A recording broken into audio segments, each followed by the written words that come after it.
Hi, everyone. Welcome to day 8 of the gratitude game. And again, this is 21 days to a healthier, wealthier, more beautiful you. And today's mantra is peace.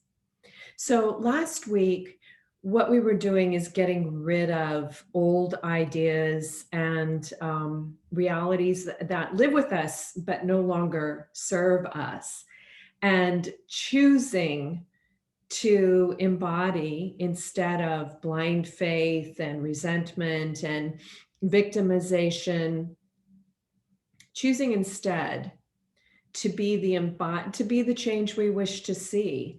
And what a greater gift that you could give that to anybody, but why not give it to yourself? This week we are going to exercise some new skills. So last week was getting rid of what we don't want, replacing it with what works better.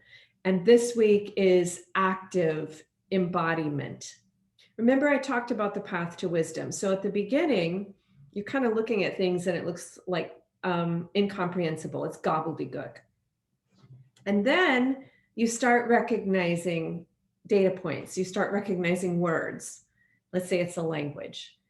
And so you start speaking these words that you recognize, and pretty soon you know how to ask for the bathroom in a foreign language. Or I'm a vegetarian. Where's a vegetarian restaurant?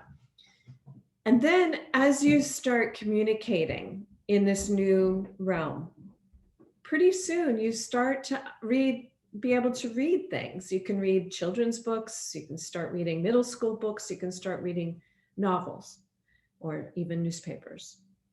And then after you start learning how to really read in this new language, you can start to write in it. That's where you start getting into wisdom and mastery, right? So don't expect yourself to bang, zip, embody wealth consciousness. And that's why many people do this, even myself. If I get stuck on something, on any one of these data points, I come back to the day and I listen to it myself and I practice it myself. But it's also a good idea to do the entire 21 days at least once a year. It's a good idea to do it new year, new you. We're doing it a little early, kind of like a 12 days of Christmas kind of thing, like even 21 days of before Christmas. And the reason for that is I think that this is a good time. It's a good time to be doing this cleaning of our home, the cleaning of our thoughts, and addressing the things that are required to embody wealth consciousness, which includes the right mindset, the right skill set, the right tools, and the right blueprint. So it has to be a time-proven strategy that works. And we have to be in the headspace that we can actually understand it and use it. We have to speak the language well enough. All right, so back to today's mantra. So again, last week, sometimes you were, it was really about the word. It was, oftentimes it was about the word. It was like, look, think about love every step you take. Think about gratitude, give thanks.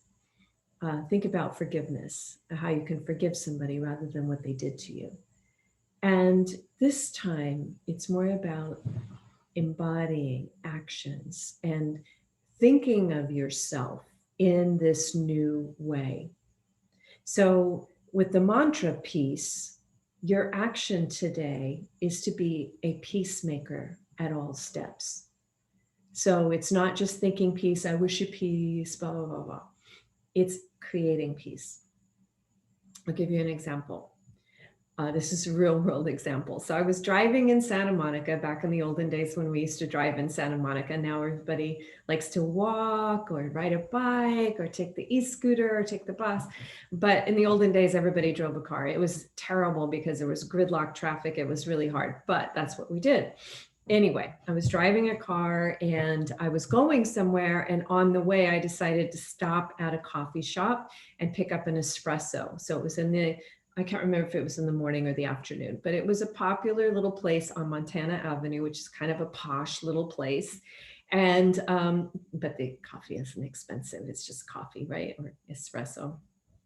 Anyhow, so I see a parking spot and I'm actually pulling into the parking spot. And a car comes and cuts me off and zigs into it, as almost hitting me, right? Now, this car, they saw me. They knew I was already backing into it. It wasn't there. There's no way that they could claim ownership of that parking spot, right? And instead, I don't know if it was just the way I was feeling that day or if I was supposed to be practicing being a peacemaker, but instead of getting angry or stopping or keeping my car there, which they couldn't actually, I was so far in that they couldn't actually pull all the way into the parking spot unless I pulled out. So what I did is I just looked up, and there was a car right in front of me and an empty parking spot right in front of that car. And so I put it into drive and I pulled around the car and I pulled into the parking spot in front of the car. And then I walked in and I got my coffee. There was actually a very famous actor who loves that coffee shop. And of course, he has all his minions around him all the time, and they're all laughing at whatever he might say or whatever. He made it a point of coming over to me and saying, "Well played." And it was like, look, you don't go through your life so that someone famous will come and say 2 kind words to you. But people are always watching you. And you don't do it because they're watching you, although there is merit in that. Here's another idea. This is an idea that a friend of mine said. And he heard it from, I think, an executive assistant. And anyway, she said, sometimes you're the only Bible that people read. So today, embody that idea. You're the only Bible that people are going to read today. Every opportunity that there is to be aggressive, there is an opportunity to be a peacemaker. So what would Jesus do in this moment? That's a good question to ask. Here's another idea. This is from the Dalai Lama, His Holiness the Dalai Lama. He says the enemy is a very good teacher. And if you want to know the story of somebody who can learn how to forgive, can learn how to love, can be a voice of compassion and gratitude in a world of tremendous challenges, his story is very compelling. He was chased out of his own country in the 50s, I think 50 years ago, 70 years ago. I don't know how old he was when he was chased out, but he's been out of his country for at least 50 years and maybe 60 now. And, you know, he still shows signs of not peace. I won't say anger, but he can get riled up a little bit if you ask him about the Chinese presence in Tibet. But he is not someone who embodies resentment, and he would have a lot to resent because he hasn't been able to see his country. Millions of his countrymen were killed. The Tibetan culture and language has been almost wiped out. It hasn't been because of the resilience of the people themselves, you know, and also the Indian government allowing His Holiness to live in exile in India and create a little Tibetan community there. But so this is not just all about His Holiness, but there are examples in our world of people who, as peacemakers, make great change. So do not think of being a peacemaker as being a beta position or being a docile action. it is an action that carries great power with it, extremely great power with it. I'm going to leave you with one last idea because I love this idea so much. And I'm so bummed that I didn't think of it or know of it when my son was a child, because by the time I learned of this, he was too old to kind of practice that way on him. So, like as parents, we're taught to issue timeouts, right? If your child is acting up or making inappropriate choices, you put them in the corner for a timeout, and you give them a time limit on timeout, and they go in the corner and they're screaming and yelling and rah, it's all very unpleasant for the child and for the parent. Well, I was actually it was the first conference I ever went to where His Holiness was the keynote speaker. And he said, create a peace zone in your home. Now, this works for parents, kids, it works for Gen Z, millennials, it works for single people, it works for couples. You can call it a peace zone or not, but create a space in your home where it is all about inspiring peace. Whether you put, photos on the wall of your favorite peacemakers, Martin Luther King, it could be, there's so many of them, people that have forged incredible change or moved humanity forward through peaceful means. Yoko Ono, John Lennon, Jesus, His Holiness, the Dalai Lama. So create a place that is a peace zone where it's a no conflict zone. And if you're doing this for your children instead of time out, when they make a choice that you believe is aggressive or inappropriate or going to hurt themselves or hurt others, then you stop the action, time out, you become the referee or the umpire in there, and you say, why don't you go into the peace zone and come up with a better plan that a peacemaker would make? Maybe you tell them stories of Jesus, tell them stories of His Holiness, the Dalai Lama, and say, what would Jesus do? What would the Dalai Lama do in this instance? And whether it's music that's very calming, or even the paint on the walls could be very calming. There could be, a bean bag or a yoga mat or yoga blocks, anything at all that's going to make it a space where it's inviting. And at that point, it's interesting because instead of punishing the child with a timeout, you are asking the child to think of a better idea. So when the child comes out of timeout, they're mad, they're still angry. But if they come out of the peace zone, they come out on their time with an idea of how they could be a peacemaker. And when they're ready for that idea, when that idea has culminated in them, and if they're really angry, it's not going to happen like that, right?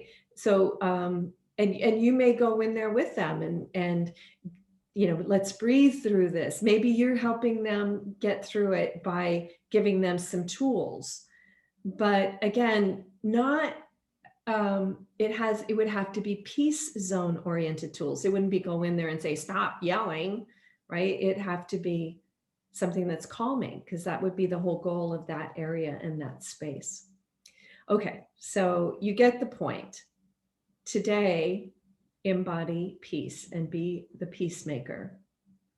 And it may not be that simple all the time, because sometimes we're presented with challenges.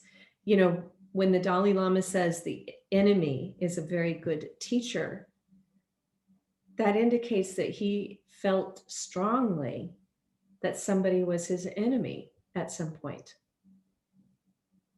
So he had a negative reaction to somebody, probably the people that pushed him out of his country. So getting riled up, that can happen, right? I mean, I was a little riled up when that person cut me off in the parking spot. Obviously, that's nothing like losing your country. So it's a very first world problem. But I was riled up. I'm not going to say that did not get me angry. It did. But the minute that I chose to be the peacemaker and released it. It was enjoy my espresso and, receive a kind word from, from a stranger, essentially. And honestly, if that person had not been a famous actor, anybody at all who had come up and said, well played, it would have felt good. All right, guys, I've gone on long enough. I think you get the point. There's great value and power in being the peacemaker. You might wonder, well, what does this have to do with prosperity and abundance? People who learn how to create things can be wealthy. People who destroy things have a difficult time being wealthy. So shifting your mind out of aggression and into peacemaking and partnerships is prosperity and abundance 101. Now, you might say, oh, I see all kinds of examples of people who become very wealthy by looting others or stealing from others, etc., harming others. Yeah, we've seen tyrants, and they have a run. They can have a run. But the truth is, at the end of the day, their end is usually really terrible. And honestly, their life isn't that exciting either, because everywhere they turn, there's somebody ready to knife them in the back. Now you might say, oh, well, look at Gandhi. He was knifed right in the stomach, right? Or shot right in the stomach. Look at John Lennon. So yeah, and look at Jesus. Yeah, a lot of our peacemakers have been, have horrible, horrible violence happen to them. But their lives, they were beloved. And beyond their lives, they're still beloved. And their teachings are still things that we embrace.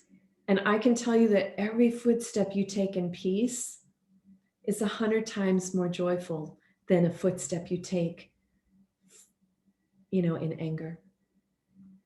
And it's interesting because recently I've noticed that I can tell if someone has taken somebody else's life. There's a sallow quality to their aura that is palpable. Now, you might say, well, there aren't that many murderers. No, well, there aren't. But, when you're going through, if you're in the city, you meet people that are gang members. You can see people on television that are involved in or charged with murder. And a lot of times you can kind of just see it in their aura. So imagine that every time that you're a peacemaker, it's something that the heavens are cheering you and singing your praises. And understand that every time you're an aggressive a-hole, that honestly, it can show up in your own face. It can make you older. It takes a lot of your essence away. All right, guys, I'll see you tomorrow.